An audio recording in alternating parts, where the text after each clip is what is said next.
Welcome to the RotoWire Mixed Martial Arts Podcast, and now videocast again, our second time here. I'm Jake Letarski. This man over here is Jon Litterine. You can follow John on Twitter at JONLITTERINE. You can follow me at RotoJake. Today we're going to be going over making our picks for the biggest fights at UFC 265. Derrick Lewis, Gane. We'll talk about the main event and maybe pull out some other picks in there. DFS, DraftKings, FanDuel, that kind of thing for you here. Quick housekeeping thing. Betting section on RotoWire, I can't pump that up enough. We've got odds from 4 different sports books, bunch of different props up there.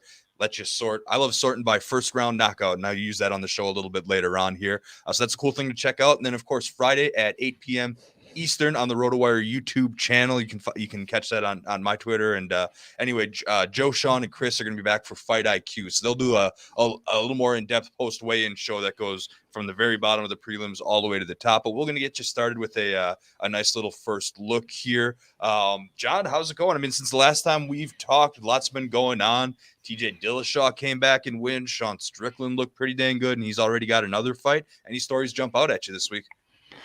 I'm intrigued by the Luke Rockhold return. He's going to fight Sean Strickland in the fall, couple months. Strickland just torched Uriah Hall. I mean, that fight was not the least bit close. Could have been stopped a couple times, ended up, going till the end. But Uriah Hall's toughness is admirable. But that kind of performance should tell anybody who didn't know about Sean Strickland that he's definitely legitimate.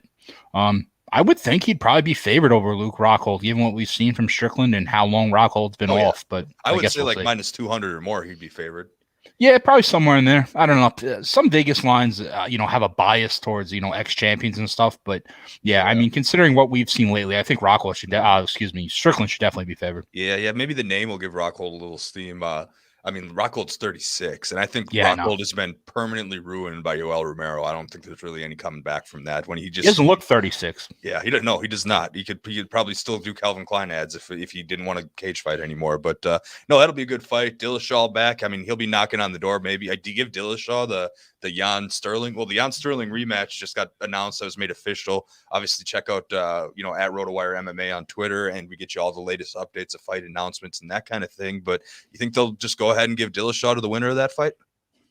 They might. I mean, Sandhagen's really good, and that fight was close, but Dillashaw deserved to win. He looked far better than I thought he would, given how long he'd been away. And I don't like the fact that you're rewarding a guy for winning one fight after he was suspended 2 years for PEDs or whatever it was.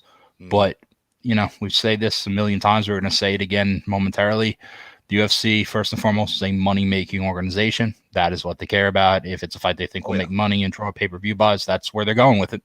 Yeah, for the record, I had that fight scored for Sandhagen afterwards, maybe with some beer goggles involved in that or another, but I thought Sandhagen won at least 3 of those 5 rounds here. Let's jump into it, though. What everyone's here for. We got Derrick Lewis, fan favorite Derrick Lewis versus Gane.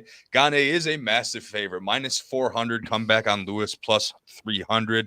For those of you to do the math, that's 80%. That means that Vegas thinks that Gane wins this fight clean 4 out of 5 times. The DraftKings salaries reflect that as well. I believe 9,400 for Gane is the highest priced on DraftKings. Yes, it is. It's Gane followed by Rafael Fiziev and Alonzo Benefield and Johnny Munhoz. So just some perspective there. Gane is the most expensive on DraftKings. You got a 5-round fight, odds to finish minus 200. Someone's going to sleep here, maybe. What are your thoughts on this one, John? I guess this kind of breaks down like every other fight Derrick Lewis is in. He's probably almost certainly going to have to score a knockout to win. I was really, really impressed at what Gane did against Alexander Volkov. Volkov is a high-level kickboxer. Now, we've seen him give all sorts of guys, high-end guys, a bunch of trouble. And to be honest, Gane just blew by him without issue. That really surprised me how easily he handled him. Volkov has a ton of experience. Gane does not, and it still was not a remotely close fight. I was extremely impressed by what I saw there. This is a 5-round fight, and I wrote in my preview column, this is going to sound a little crazy, but I actually think the fact it's a 5-round fight favors Derrick Lewis. And he's obviously not going to have not expected to have the cardio Gane has, and he's unlikely to win a decision. But if you think Derrick Lewis is only going to win via knockout, Obviously, it's going to come from one of his huge punches that, either knocks Gane out or leads to a finish or whatever. If that is indeed the case, I really think that that extra 10 minutes on the clock gives Lewis an additional edge to try and land one of those shots. I think that's probably the only way he wins. I certainly wouldn't pick him via decision or anything like that. He's certainly, in terms of Lewis, 6,800 on DraftKings. He's underpriced at 6,800. I don't think that's remotely, I don't think there's any argument there. When you have a guy who has that kind of knockout power at that cheap a salary, I certainly would advocate getting a piece of him in some form or fashion. The upside is just too high. You could probably make an argument Lewis has maybe the second, best knockout power in the company behind Francis Ngannou. So if you think that at 6,900, you want to get that guy in your lineup somehow, somewhere, just because the payoff is so large. I'm not picking Lewis to win. I'm going to pick Gane to win. Like I mentioned, I was really impressed with what he did against Alexander Volkov. You figure this is going to be a kickboxing match. Gane is much more technical. Has better cardio. He has a more diverse skill set. But Derrick Lewis looks like he's being underrated here, at least from a DraftKings standpoint. When you have that much fight-ending power, 6,900 is a really good price. So even though I'm not picking him to win, I like him from a DraftKings standpoint. Yeah, 6,800. So you even get an extra $100. 6,800. Excuse me. Yeah. So the magic, the general rule of thumb for DraftKings GPPs, maybe that changed a little bit since the scoring changed, but you shoot for 12x, right? If you're going to get a GPP, 12x for Derrick Lewis at 6,800 is 81.6 points. If he gets the finish we think is his only path to victory, he's getting over 100 points. So of course that puts you way ahead in your lineups, and you need to get some exposure, I would say, in that sense here. Man, so looking at this, it's like, okay, Gane's better striker. He's more technical. Gane has way better cardio. Gane has way less MMA miles, and he's undefeated. But what is it, 8-0, 9-0? He doesn't have a ton of pro fights. Yeah, I think he's 9-0. Yeah, and Gane will be better on the mat if it goes to the mat. He's a big, strong, athletic guy. Saying all those things, I saw this in a tweet. Someone went down all this list, and then it was like, but I'm picking Lewis by knockout here, and I think I'm going to go with them, man. I think the payoff's too big here. I think, I've thought about this for a long time, and I'm like, I want to pick Derrick Lewis so bad. How am I going to rationalize it? And the first thing I thought of, like, okay, Derrick Lewis, annihilated Curtis Blades in his last fight there, and Curtis Blades is very good. If Gane and Blades fought, I'm pretty sure I'd pick Blades. I'd have to think about that a little bit, but I would definitely pick Blades. So Derrick Lewis can do this to any man. I don't think that Gane has tasted.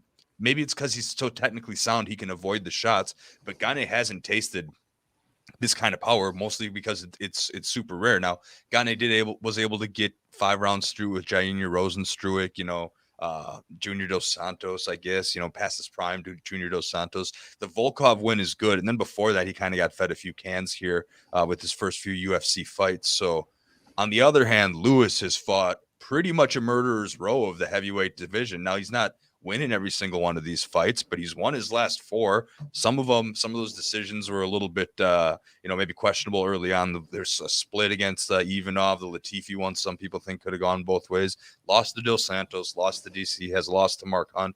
But Derrick Lewis's win against Volkov, absolutely insane. The win against Ngannou, you see that on the record. Don't take too much stock into that. That was where both men basically did nothing, threw like 10 punches the whole fight, and they barely gave it to Lewis. So you can throw that out. You would hope, the UFC hopes that if Lewis gets it done here, that outcome goes differently, because that's where it's headed. It's Lewis and Ngannou too. That'll be an interesting challenge for the marketing team there, by the way, if they got to sell that fight again. But no, I got to go with Lewis here. I love the payoff. I think that Gane hasn't. You're right. He hasn't tasted that power yet. Maybe he's too technically sound to avoid it. But if he tastes it and he gets shook, Lewis is going to get that second win and charge forward and come throwing hammer fists. I don't worry about Gane taking him down because Gane is, big and strong and, uses a good bit of that 265 pounds. The story on Lewis is usually, he just like stands back up because he's stronger than everybody else. And he might have a little bit of a harder time doing that here, but, if Derrick Lewis gets taken down, he's almost like, oh, yes, nice. Now I get a little break. I can take a few deep breaths, But But yeah, so anyway, yeah, go ahead. I mean, that's just what I'm saying. I'm gonna take Lewis because I think he's got an X factor here, and maybe he's being a little bit underestimated. I think you definitely make one very good point, and that is Derrick Lewis is a different type of fighter than Alexander Volkov. We saw Cyril Gane torch Volkov, but Volkov, while he has a kickboxing base, Alexander Volkov is a volume guy. He's not a big knockout guy. He wins with, volume and combinations and stuff. Obviously, Lewis is more of a one-punch knockout guy. So it's a different kind of challenge for Gane facing Lewis than it is against Volkov. He passed the Volkov test with flying colors. So I'm interested to see what he does here. I just don't love the fact that I think Lewis's path to victory is so limited, but that's kind of what you're looking at in every Lewis fight. It's not like this fight sets up any differently than anything else, any other fight he's in. So I definitely think he's being undervalued. I like his price on both DraftKings and from a Vegas odds standpoint, but I would still take Gane as a flat out outright pick. Yeah, absolutely. And the last thing I want to say is just from the DraftKings Sportsbook, the last email I got today, 91% of the handle at DraftKings is currently with Derrick Lewis. So the public, again, you could say, well, what the heck does the public know, really? But everyone's kind of hoping for, the Black Beast to get that big finish here. It'll be insanely exciting. This is in his native Houston. This is part of the reason why they passed over Ngannou and did the whole interim thing, because they wanted Lewis on this card. They needed something on top of Nunes to be able to sell those pay-per-views. Of course, the Nunes fight is off now. And they wanted to put Lewis on there, and they needed somebody for Lewis, and they needed to beef that fight up and make it worth something for the viewers. And if Ngannou wasn't going to be the guy, you might as well take the undefeated guy, the 31-year-old. When you're 31, you're a prospect still in the heavyweight division. So take the young guy that's on the rise and see what he can do. And man, can you just imagine how much that crowd's going to erupt if Lewis gets it done? Oh, it'd be amazing. I mean, just one other thing we should probably touch on quickly. There's really no significant reason, really no valid reason for the UFC to be making an interim heavyweight title right now. I mean, Francis Ngannou last fought in March. Yeah, it's not. Yeah, it's not like it's been a long time, Mm-hmm. But like we talked about earlier, and that's what I meant when I said it at the beginning of the show.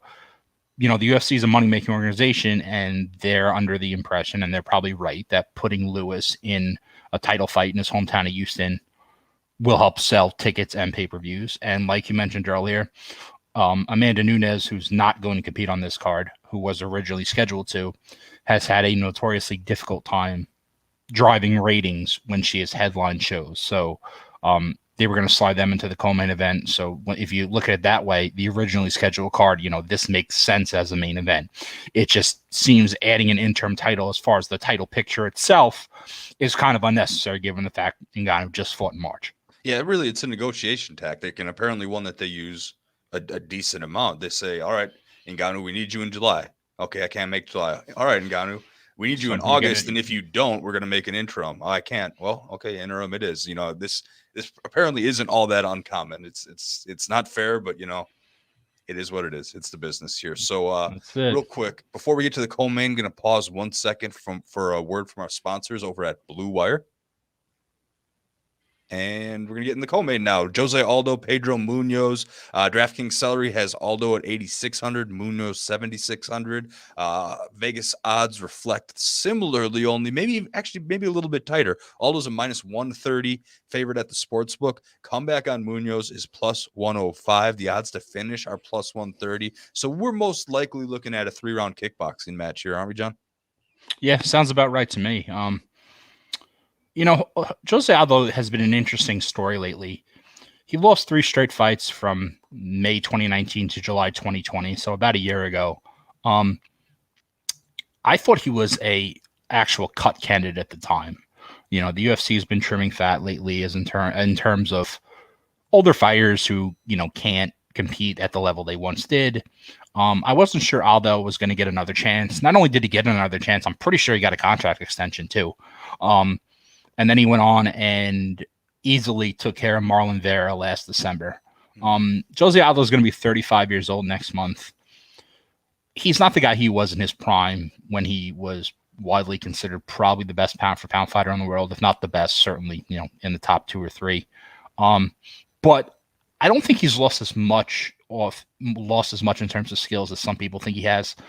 Mhm. He's always been primarily a boxer. He leans on those massive kicks that, we've come to love that really set the tone for all of his fights. If those kicks are landing early, he's going to have a bunch of success. He has a tough task here. This isn't a walk in the park facing Pedro Munoz.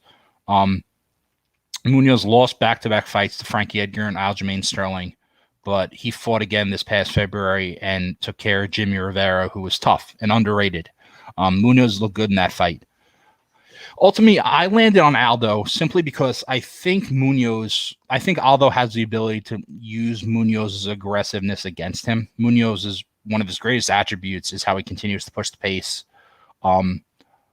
But that leads to Munoz eating 5.87 significant strikes a minute. That's a very, very high number. That's even more than he lands. He lands 5.6. He eats 5.87. When you eat more than you throw and land, that's not a good thing, obviously. Yeah.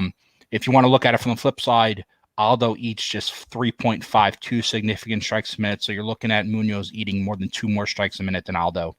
I think Aldo can set the tone early behind those kicks. I'd be surprised if this isn't a competitive fight. I think it's going to be close. I don't think one guy's going to run the other out of the building. You're probably going to see a decision, but I'll take Aldo. Yeah, right on. So going back to that 3-fight losing streak for Aldo, it's aged pretty well because the first of that of that losing streak was Volkanovski. I never expected Volkanovski to turn around and do what he did after that fight. I thought, oh man, Aldo's going to be done, but then I was just underestimating Volkanovski. Okay, fair enough. My bad. Next loss, Marlon Moraes. Split decision loss. Aldo won that fight. Anybody who watches that knows Aldo won that fight. The UFC knows Aldo won that fight because they turned around and gave him a title shot after that. Who gets a title shot right off a loss, And the only way they could really rationalize that is because, hey, he won that decision, right? So then he goes and he gets knocked out by Petr Yan, puts on an incredible display of toughness. That fight should have been stopped in the 3rd. It should have been stopped in the 4th. And it was finally mercifully stopped in the 5th here. So I'm not quite sure what Leon Roberts was doing in that one. But anyway, so he withstood that and he still came back. Now he's cutting to 135. This will be his 4th fight cutting to 135. I thought it was going to be a problem. Usually as fighters advance in age, they go up weight classes because their body can't handle the weight cuts. Aldo's going the other direction. And he came back and he got a pretty nice unanimous decision win from Chito Vera. So again, the losing streak aged well. You got Munoz. I'd say maybe he's a little bit of a step up from Pedro Vera, but I don't know. If you're worried about Aldo, you're worried about the cut, and you're worried about his advanced age. They're both 34, so I'm not worried about that. Aldo will have a pretty decent size advantage here too, a 5-inch reach advantage for Aldo. Aldo's a better, more technical striker even at this stage. The calf kick technique that we've been seeing over and over again lately is something that I think he's going to employ to wear Munoz down, and I think he wins a decision. Now, the question is at 8,600, is a decision win from Aldo really enough to do it? And I'm not necessarily sure. I would advocate maybe a little bit of exposure, probably more exposure than maybe a little bit more exposure than the Munoz side, because I definitely think Aldo's going to win this fight. But he's not going to, that 12x, that 10x I was talking about. If he scores 86 DraftKings points without any grappling at all, I'd be pretty surprised. Yeah, if he's going to pay off from a DraftKings standpoint, you're probably looking at a fight that's back and forth. I think in that case, Aldo would probably have to eat a bunch of strikes too in order to pay off from an offensive standpoint. Like you said, I probably have more exposure to Aldo because we both think he's going to win, pretty significant, by a comfortable margin as far as, relative to his salary. But again, not my favorite play on the card, even though we both think he's going to emerge victorious. Yeah, I mean, just one last thing, like his last 3 fights that have gone to a decision, he's had 44, 58, and 29 significant strikes. And again, the 29 was against Volkanovski. I didn't see that coming. 58 was against Moraes in a fight that, we probably won. And then 44 in the win against Vera. I mean, Vera had 46, Aldo had 44, and there was really no grappling stats to speak of in that fight. So I don't know if he's going to be a super high DraftKings scorer at this stage of his career. Fading him, you fade the name because most MMA fans, even the most casual, know who Aldo is, and they're going to want to stack him in their lineups, even if he is a big favorite.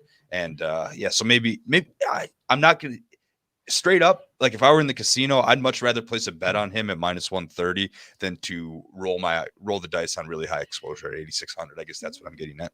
Yeah, I would absolutely agree with that. Okay, let's keep it moving here. We've got a welterweight matchup here. This is a pretty sneaky good matchup. Vicente Luque, 8,500 on DraftKings, going up against Michael Chiesa, 7,700 on DraftKings. This is another tight one on the betting odds. I mean, our staff picks are going to be interesting this week. Tune in for that tomorrow morning. I'll post that. Luque is a minus 125 betting favorite. Come back on Chiesa, plus 100. Odds to finish, minus 110, which basically means a pick 'em in the sports books here. How do you see this one going down, John? You're right. This is a really good fight. This is actually probably one of the fights I'm looking forward to most on the card. Michael Chase has fought well. He's going to turn 34 years old in December, but he's been good lately. He's won 4 in a row. You know, a couple of those wins, Carlos Condit, Diego Sanchez, you know, don't mean a ton these days, but, you know, wins over Rafael Dos Anjos and Neil Magny. I was actually really impressed with how Chiesa looked in the Magny fight. Magny has this unique ability to tailor his style to whoever he's fighting. And Chiesa looked good in that fight and handled everything Magny threw his way. Chiesa is a wrestler by trade, and he's actually leaning on his wrestling more than at any other point in his career. He's had 4 successful takedowns in each of his 4 previous wins, so that has certainly been the basis of his success. Sanjay Luque, another good fighter, different kind of style, really aggressive on the feet. Innovative, does a lot of weird things in terms of strikes. But again, he's another guy who is willing to eat a strike in order to land 2 of his own. And, you know, that kind of style works for a certain amount of time, but generally falls apart when you go against better competition. And Luque has had a problem against the best guys he's faced. You know, I wouldn't put Michael Chiesa in quite that category, but Chiesa's good. Yeah. Chiesa has 0 knockouts in his pro career, which is almost it's almost impossible to believe. Yeah, 22 fights, no knockouts. Yeah, you know, there's a gigantic difference in terms of striking ability and power, like you just mentioned.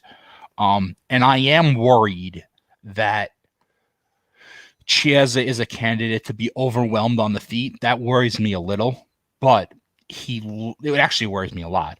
But he looks like a value play to me, simply because Vicente Luque is not the best wrestler in the world. His takedown defense is 65%, which is fair, not great. You know, you usually want to be north of 70 is what we usually say. 65% is not great.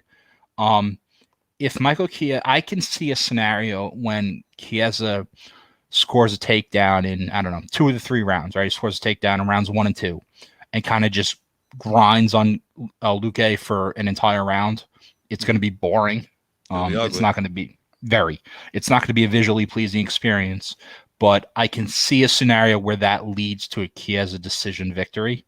I'm not confident about it, and I'm worried about the striking difference between the 2, but it just looks like enough of a value to me that I'll roll with the underdog and hope Chiesa can just somehow just land a couple takedowns and just grind Luque out. But the striking difference between the 2 and Chiesa getting overwhelmed on the feet is a concern. Mm-hmm. Yeah, you know, I was picking this one, and I've always been a big Vicente Luque fan. Our Dynasty League has since folded, but he was a guy I got in our Dynasty League. I love watching him fight. I love what he's all about in his style. I think part of me is poisoned because when I think of Michael Chiesa, I have a hard time thinking of his recent wins over Magny and Dos Santos, which are very respectable. I think of his back-to-back submission losses to Kevin Lee and Anthony Pettis, and look at what those 2 guys have went on to do since then. Now, again, those were 2017, 2018. A lot can change in 4 or 5 years as a fighter, especially when you're 33 on, you know, what's supposed to be the tail end of your athletic prime here. So, Condit, that win's pretty worthless. Diego Sanchez, that win's pretty worthless. RDA and Magny, though, are legit. So, and of course, I picked against Chiesa in both of those fights. I'm pretty sure. So maybe I'm always constantly underestimating Chiesa, but I think Luque walks him down and stops him here. I very much think that could happen. Now, Chiesa's lost only 4 times in his pro career, only once by knockout, so it's tough to bet on that specific outcome. But if Luque can defend the takedown at all, you know, Luque is his cardio is held up in just crazy wars. I mean, I think back to his Brian Barberena fight a few years back where Barberena just wouldn't go down, and Luque landed 163 significant strikes in that fight before putting him out. Even against Wonderboy Thompson, and now granted, Wonderboy Thompson worked Luque in that fight. That was the last loss of note for Luque. I mean, Luque still put 77 significant strikes on him, 130 on Nico Price, and then he's got stoppages in his most recent 2 fights. Luque is just a high DraftKings scorer as it is, and to see him priced less than Jose Aldo, I'll have a lot more Luque than Aldo, I think, and I think Luque could break 100. He could definitely break 12x in this one. Yeah, I mean, Luque has lost twice since, let me get it right, July 2015, and the 2 losses came against Wonderboy and Leon Edwards. I mean, Yes. You're talking about it. You're talking about a guy who's handled most everybody who's been put in front of him. And I'm picking Wonderboy and Edwards without hesitation, I think, over Chiesa. Yeah, I mean, and it's weird because Edwards is different. Edwards wasn't the fighter back then that he is now, so that's a little tricky. But as far as Luque losing to Wonderboy, I mean, Luque's a stand-up striker. You're not going to pick anybody against Wonderboy in a kickboxing match. So like even that loss is like defensible when you look at it that way. Like, that's a stand-up fight, and if you're going to go on points, via decision, you're not going to take any welterweight on the roster over Thompson. So Luque has been really good. He certainly, I think, has at least an even chance of overwhelming Chiesa on the feet as Chiesa does of getting him to the ground and grinding one out, but there's enough value there for me to just take the underdog. It's close. There's not much of a difference here either way, which is essentially what the Vegas odds say. Yeah, and I look at Sherdog lists Luque's camp at Serato MMA. I'm not necessarily sure I'm super familiar with that. You think if he was over at AKA or something, he'd be drilling takedown defense constantly, and be able to figure that out. So will he have that, or does he just have enough confidence in his hands to be able to get this done? I guess we will see. To me, it's all going to depend on whether he can defend the takedown attempts or not. If he has to spend the fight on his back, it'll look bad for the judges. He could lose the decision. If he can avoid the first and avoid the second takedowns and start really putting it on Chiesa, then it could be a quick night at the office there for Luque. So that's how I'm seeing this fight. Yeah, I mean, no matter where he is, obviously, if you were with American Top Team or whatever, your training partners would be different. Arguably, you'd be getting, more high quality opponents to spar. Right. But no matter where Vicente Luque is training, he knows what Michael Chiesa is going to do. Yep. The guy doesn't have a knockout win in his career. He knows he's not going in there to get in a kickboxing match with him. Absolutely. So, all right. Yeah, that's the main factor in that fight. And I guess we will see what happens. But again, yeah, I'd be putting my money at the sports book on Luque in this one. I think minus 125 is even a little bit friendly. I gotta look. Had those odds changed? Yeah, you can even get him at minus 110, minus 15. DraftKings Sportsbook has him at minus 115 right now. So more value. I don't know if that worries me with money going towards Chiesa or makes me want to double down on that bet even more. We'll have some decisions to make later this week here. Let's jump over to a women's strawweight fight. This is the one that was added to the card after Nunes and Pena got canceled. We have Tesha Torres taking on Angela Hill. Torres is a pretty decent sized favorite here. She's 8,700 on DraftKings compared to 75 for Angie Hill. Torres minus 140 at the sports books. Comeback on Hill plus 115.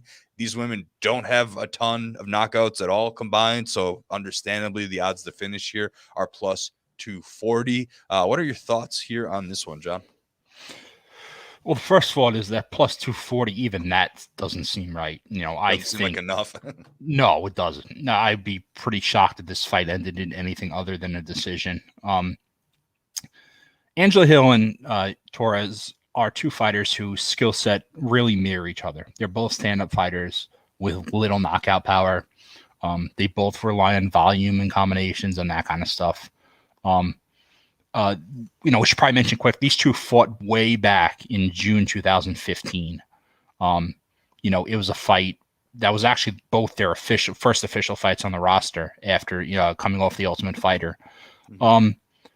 I've always liked Angela Hill, and I've always thought she's underrated, I should say. Part of it is because I love how much she fights. She's fought twice. She fought four times in 2019, 4 times in 2020. This will be her second fight of 2021. Her 5-4 record in her past 9 fights isn't great, but she's fought better than that. There are 3 splits, 3 of the 4 losses in there came via split decision. And there were at least 1 or 2 she certainly appeared to win and fell victim to the judges. I'm obviously a little worried that she's 36 years old.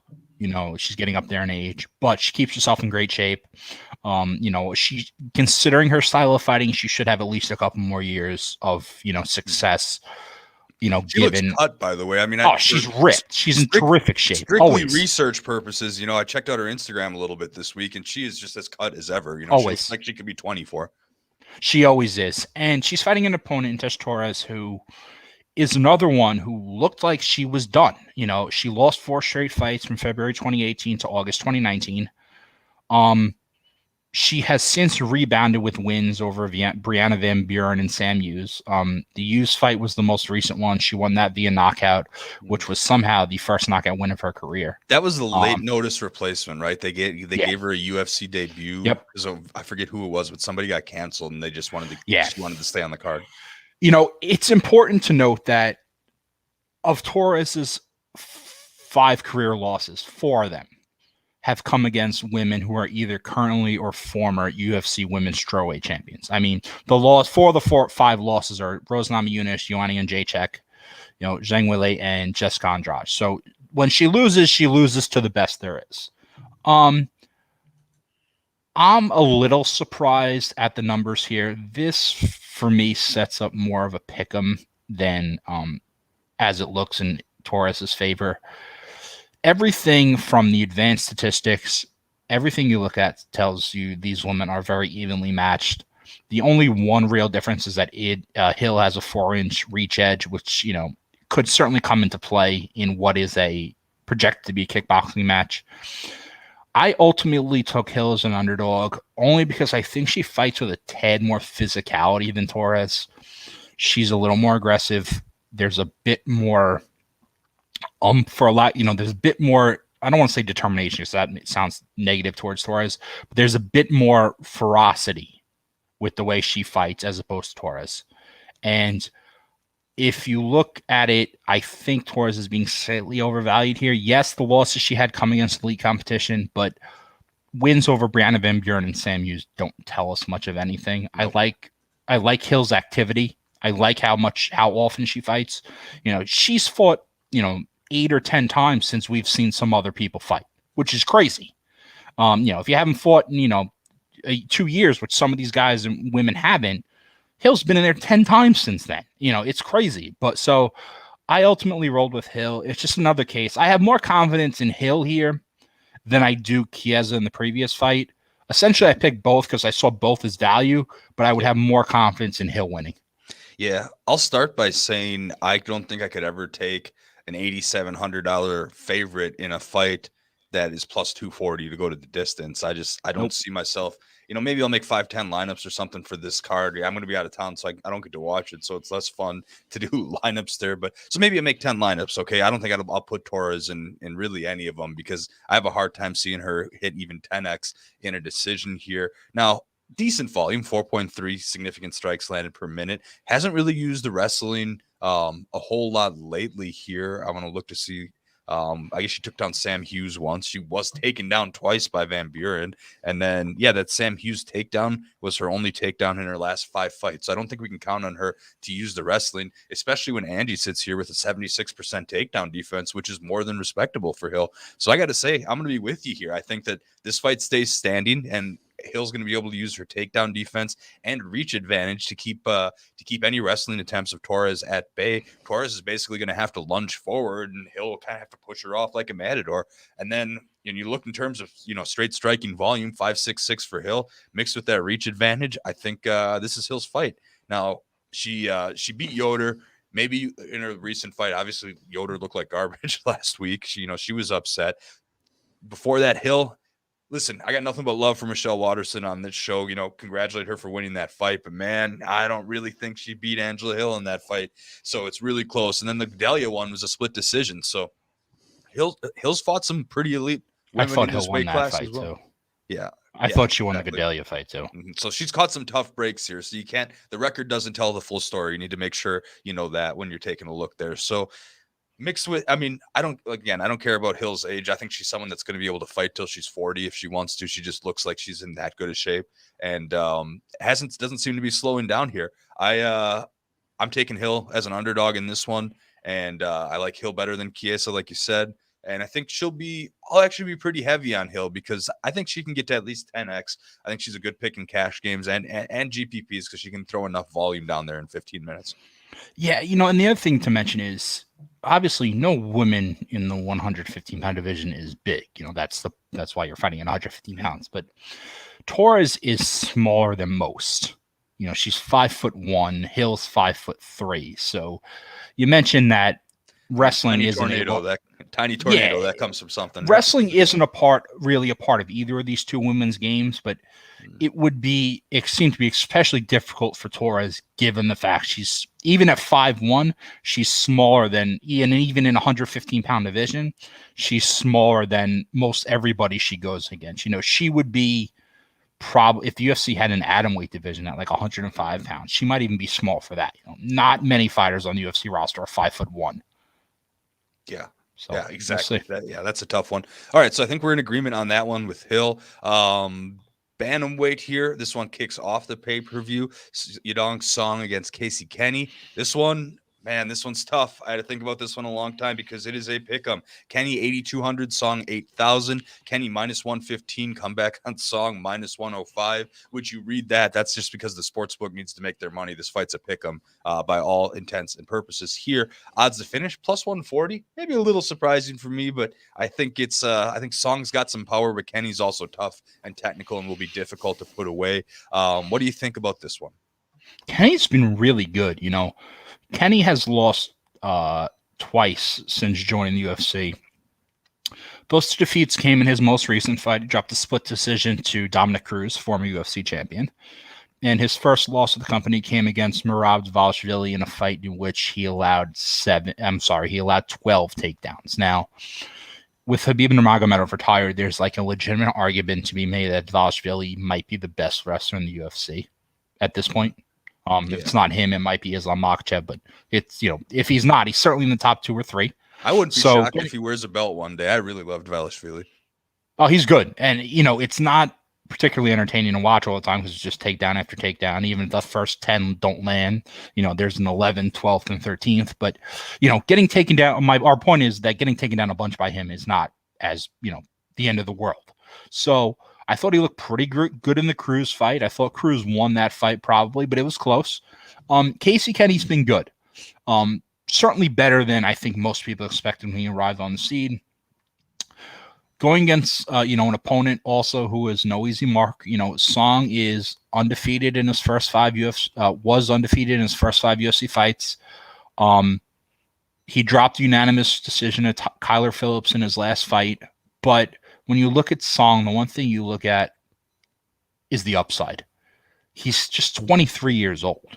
And we talk about this all the time where if you look at past fight, you look at like the Macy Barbers and the Miranda Mavericks of the world. And, back in the day, Paige Van Zandt and, Sage Northcutt.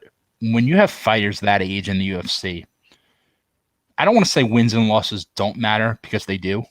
But essentially, when you're that young, all that matters most, I should say, is that you just get consistent reps, continued fighting. You don't get hurt. You're in the octagon on a regular basis, that kind of thing. So his upside is immense. He hasn't faced a ton of great competition, Song, but there's clear upside here. Again, this is another fight like the last 3 that are essentially pick'em. I ultimately landed on Kenney. Only because I thought the level of competition he faced was a little better. I'll take Cruz and Dvalishvili and guys like Ray Borg and Luis Smolka, guys who have had, some decent wins over the best guys Song has faced, who are probably, I guess, Marlon Vera, who we talked about earlier, and Cody Stamann are probably the best guys that Song has faced. This is close, certainly wouldn't be the least bit surprised if Song ended up winning, but again, like you said, DK salaries 8,200 and 8,000, virtually no difference. Like you said, Vegas odds, Kenney -115, Song -105. That's because the Vegas books have to make money somewhere. So again, exactly. Pick them. Pick the fight 10 times. Probably take both guys 5. Yeah, right on. And I mean, my argument for Kenney, and that's eventually where I landed here, and that's I'm actually very, very surprised, almost shocked. I'll spoil the staff picks a little bit. I think I'm waiting on one more person to submit, and I think 5 of our 6 pick Kenny. I'm like, oh man, that's going to be such a risky thing if it ends up being unanimous. But a lot of our guys that I'd like to think know what we're doing here have been on Kenny. But for me, when I was personally debating back and forth on this fight, it came down to strength of record for me, and that's really echoing pretty much what you just said there with the caliber of competition. You know, I'll bring up the fight matrix metrics, their ELO and all their different ones. You know, they try. There's no math formula that can really predict a cage fight. I'm going to preface this with that, but they put 4 different, you know, kind of formulas, equations that they use on this website. All of them go to Kenny, and I would say that it is because of strength of record. So I think I like Kenny. I mean, when you're 8,200, you're still technically a value play as the favorite, because I'm pretty sure the average they give you is like 82.33 per fighter. So you're still technically underneath your average here. So I wouldn't mind using them. I'd maybe get both sides. I think Song has more ceiling because of that knockout power. You know, if he clocks him and clips him, he's going to be high scoring. But I most likely see Kenny winning this here by decision here. And yeah, like you said, I mean, Song's still in prospect status in my eyes. He'll win a couple, lose a couple. His most recent fight, I don't know if you touched on that, but his most recent fight, he lost to Kyler Phillips, and that's not holding up well because Kyler Phillips just got freaking worked by Raulian Paiva, and I'm always going to hold a little sore spot for that because I got knocked out of my survivor pool. I was down to 1 life left, and I picked Kyler Phillips, you know, and I look real stupid. So why would you pick Kyler Phillips with 1 life left? Because he was the biggest favorite on the card. I don't know. There wasn't a lot of. He was the biggest bet. He was either him or like it was either him or Sajar Eubanks as far as the biggest favorites on. All the right, card. I would have picked him too. So I mean, I guess I could have taken someone who was like minus 140 and been fine. But no, I mean, after Kyler Phillips beat someone like Song Yadong, who I respected, I went ahead and I was like, okay. I don't think much of Raulian Paiva. Paiva was fighting up a weight class, and Kyler Phillips almost had him out in the first round, and I'm like, okay, I'm going to be safe. Oh, you good? And then I'd spent the next 10 minutes just like, what did I do? What did I do? No, you definitely made a good point on the upside, though. If you said to me, pick a fighter long term, you'd have to pick Song just because of the youth and, you know, the long term ceiling. But, you know, we're not talking long term. We're talking one fight on Saturday. Yeah, we're going pretty heavy with Kenny in our staff picks, and I hope he'll lose now. Yeah, of course he'll lose because we're gonna have a unanimous pick on a minus. He has guy. No chance. I would get some. I'll say it again. I'll get a little like if I make 10 lineups, maybe 4 or 5 of them have Kenny. 1, maybe 2 of them are gonna have Song just because of that one punch knockout power there. So that's what I like there. That kind of wraps us up for our main card discussion. We've done this almost 45 minutes now. Is there anything in particular you want to hit? Any other underdogs you want to highlight? We have a couple people asking in chat about underdogs, so I was curious if any of them have caught your eyes at all. Well, I got one underdog that I like, and that's Vince Morales against Draco Rodriguez. You know, the salaries are close enough. Morales is 7,800. Rodriguez is 8,400. And as far as the Vegas odds, this is essentially what we just spoke about with Song and Kenny. You know, Morales is 105. Rodriguez is minus 115, which basically means it's a pick 'em, and Vegas has it like that because they got to make their money. So I think Morales is a decent play, given his price there. If you're looking from just a straight up betting standpoint, the one fighter I really like is Karolina Kolkavich. I believe Jessica Penne won her last fight, if I'm not mistaken. I think because I lost a whole bunch of money on it. I'm pretty sure that stands out in my mind, if I'm not mistaken. Well, she beat Lupita Godinez. Yeah, that was it. I lost a fortune on that. So yeah. Okay. So split decision, of course. You know, right? Of course, to make it more difficult. But you know, Jessica Penne's not particularly good. And like, I know Karolina hasn't been great lately. Actually, she's been bad lately. But dreadful lately. Yeah, I know. But, you know, Jessica Penne had lost her 3 prior fights to that. She has virtually no power. I'm confident Karolina can overwhelm her on the feet. You know, like I wouldn't touch it from a DraftKings standpoint, because it's what we spoke about earlier, where I don't think the payoff is there. I don't think there's going to be enough volume. I don't think there's going to be anything, even in a fight that's probably going to see the final bell. But if you told me, you know, give me a confidence pick as far as Vegas odds, Karolina at -120. Let me just check. Do we have her? -120 looks like the best price. Looks like a bunch of sites have her at -125 too. But even at -125, I think that's a pretty good price. Yeah, that's interesting. Not from DraftKings, but for just betting. For betting. Yeah. Okay, yeah, that's fair enough. Yeah, I can see that. I can't really put too much stake in Kolkavich after what I've seen from her lately. The one that I wanted to highlight a little bit. Now people might think I'm a little crazy for this, but this is let's see, Manuel Cape is, I'm probably butchering that name, but he's pretty much a -200 or greater favorite across the book. And I'm not quite sure I understand why. He's still only 27. He's got room to grow. He was an absolute killer at Ryzen before coming over to the UFC, but he comes over to the UFC and he's like a really slow starter. He doesn't get going. You can see the power in his hands, but against both Alejandro Pantoja and Matthias Nicolau at flyweight, he could never get going, and it ended up costing him back-to-back decisions. And I don't know what the deal is with Ode Osborne getting undervalued here, but I mean, this is a guy that what weight class is this being contested at? I thought it was flyweight at first. Maybe I'm wrong about that. So it's at it is at flyweight. It is flyweight, yeah. So Ode Osborne came in, Sherdog says he's 145. We know he's not 145 anymore. He's going down to 125. Brian Kelleher, he lost to in his UFC debut coming off Contender Series. Okay, fair enough. Then he went out and beat Jerome Rivera by first round knockout, Ode Osborne did. And oh, wait, I'm thinking of a different Jerome Rivera. Whoops. Anyway, though, but Osborne was someone that we purchased or we picked up as a free agent in our dynasty pool. And we thought pretty highly of him at one point, especially coming off Contender Series. I just, maybe I've got some Wisconsin bias. He trains, it says Waukesha MMA on his Sherdog here. I don't know, though. I think he's got decent hands for 125. And the fact that he's, let me look at the measurements here. I just Cape was a killer in Ryzen, and I'm just underestimating him. But Osborne's going to come in 2-inch height and 5-inch reach advantages. As long as he can make 125, that's the thing that I'm worried about, because he goes from 145 to 135 to flyweight now. I think that's kind of his last stand in the UFC. You want to check him on the scales to make sure it's okay.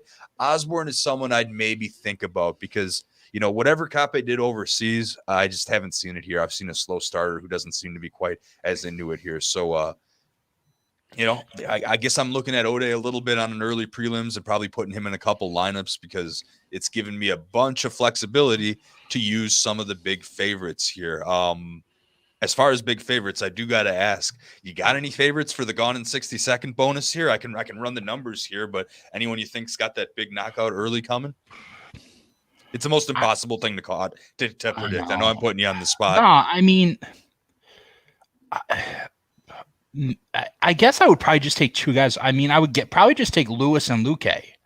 I mean, I guess Lewis would have to be at the start of that every single time you talk about that. Mm-hmm. But Derrick Lewis has kind of changed the way he's fought lately. He's been a little more patient. Yep. He's not running around he's picking. Yeah, obviously when he throws from the bleachers, and is seeking that, massive finish every time.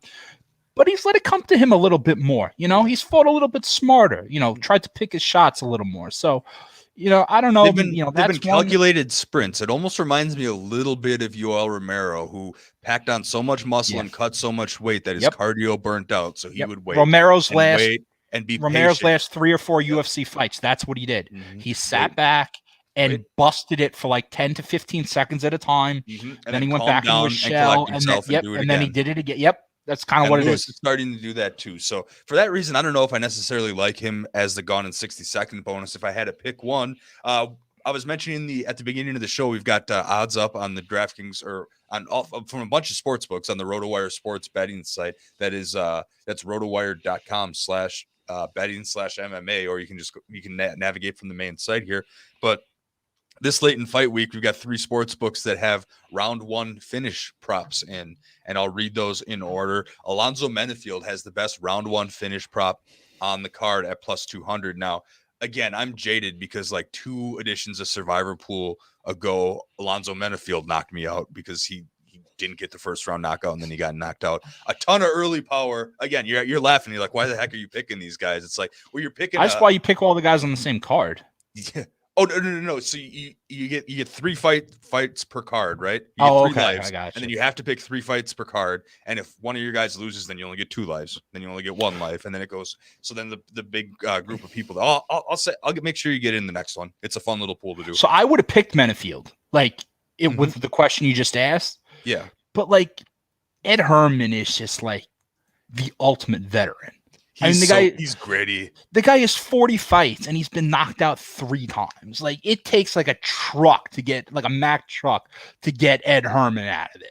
So, I trust Menafield, but I don't know, betting against, you can't bet Ed Herman a win, but I would bet against Ed Herman getting stopped quickly if I had to. Yeah, so I don't think that's happening. Number 2 on the list, Johnny Munhoz plus 340. Okay, he's the 4th highest priced fighter here, 9,100 bantamweight. I'm not sure I'm confident enough to put it in there. And then we got 3 guys plus 470. Gane, of course, the favorite. Fiziev, who's the 2nd highest price on the card at 9,300. And we were kind of talking about this before the show. Melissa Gatto, like who the heck is this person making her UFC debut? But she's a submission artist, and she's pretty highly priced. So they kind of like the submission there. I don't know if I had to guess one. Ooh, geez, I'd probably go down the list and think Luque. He's at let me see what his number is. He's plus 850, so he's he's plus 580, so he's actually next on the list. 1, 2, 3, 4, 5, 6, 7. He's 7th on the list. I guess even Luque he's more of a volume combination guy.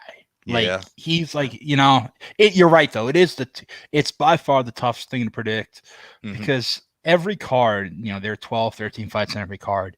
You inevitably end up with somebody who gets like a knockout in like 40 seconds, and you look at it and you go, how the hell did that happen? It happens like once on every card.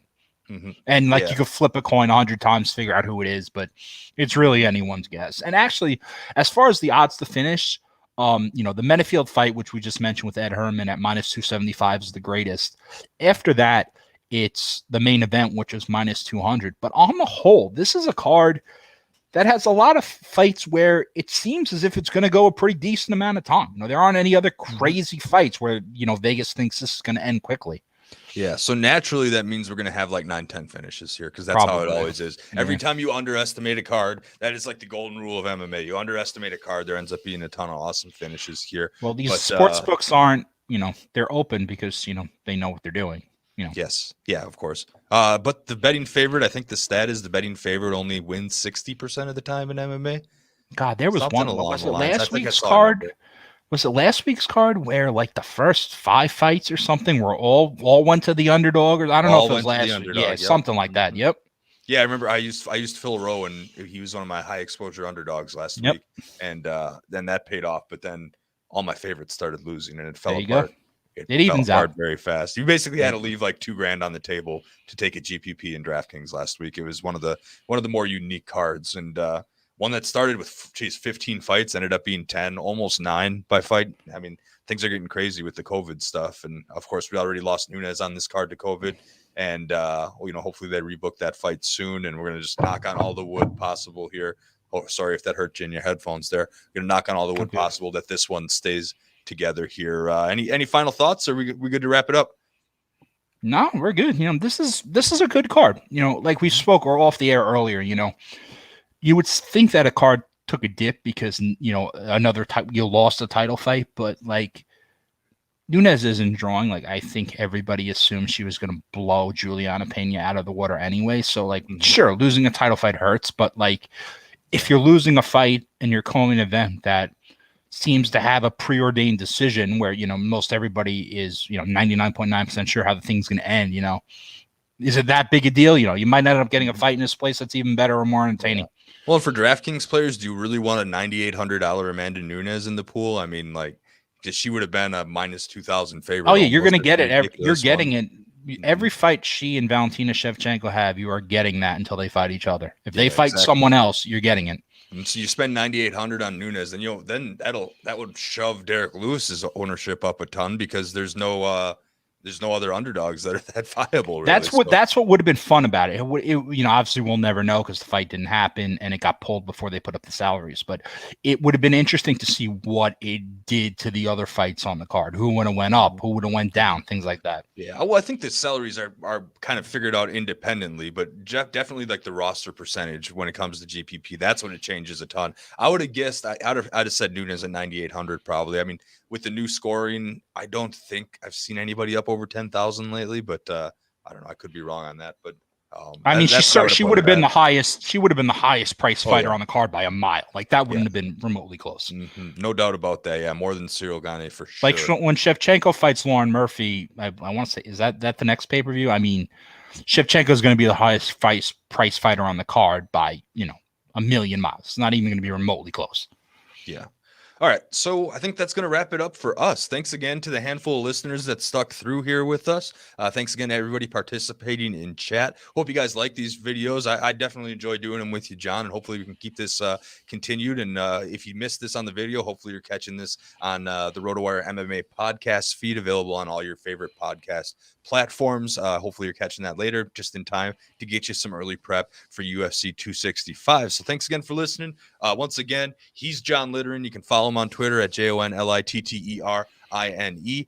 I'm Jake Letarski. Follow me at Roto Jake. We're going to be back with you guys prior to UFC 266. That's Volkanovski versus Ortega on September 25th, I believe. Should be a good one, John. Absolutely. Another solid card. The UFC's done a good job lately. We've talked about how they put a couple title fights on some cards and punt the rest, but they've done a pretty okay job lately of, still filling them out pretty strong. Yeah, there's nothing more electric than watching Connor, when I was out in Vegas. And oh, yeah, you did go to that. I forgot. There's nothing more electric than watching Lewis light up the crowd this weekend, the Houston crowd, with a one punch up. God, it would be so. I just want to see his interview if he wins. Yes. Could you imagine his interview? Oh, his God. interview would be just absolutely golden, just amazing. I can't wait. He must have something prepped for that. Oh, the guy's great. First, go get it done. I mean, his Instagram, one of the best personalities in the game. Of course, he's a fan favorite. Of course, he's got 91% of the handle in the sports books. Everyone wants to see this guy cash as an underdog. I mean, if he cashes as a plus 300 underdog, geez, the guy's going to be his star level is going to go even further. So, yep, for sheer entertainment value alone. Yeah, absolutely. Well, okay. Well, that'll wrap it up then. Thanks again for listening, everyone, and best of luck on those lineups. Thank you.